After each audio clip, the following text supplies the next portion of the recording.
let me tell you, a lot of my crafts people are women. And I think, if you don't rise the price of craft up, if you don't rise the acknowledgement of craft up, craft is going to disappear. I say that, there's a lot that a lot of global economies can do that India cannot do yet. But there's a lot that India can do that other countries can never do, and that comes from India's soft power.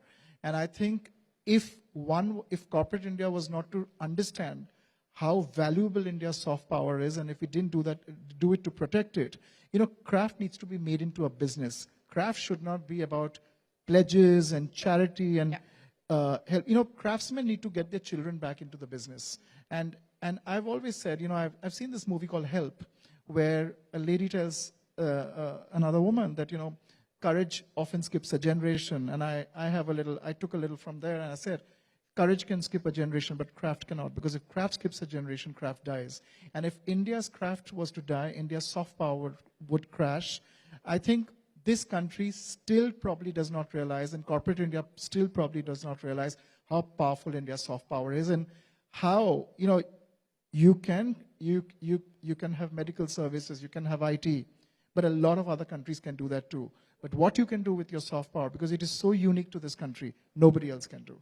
No, and that's a very, very important point that you make. But do you worry today, Sabya, that we are at a point which is almost an existential crisis for a whole host of arts and artisans across this country? I mean, you were talking about the fact that this shouldn't be treated like a charity. It shouldn't be treated like a CSR project. What kind of interventions do you believe we need at this point in time to ensure that we keep this soft power alive?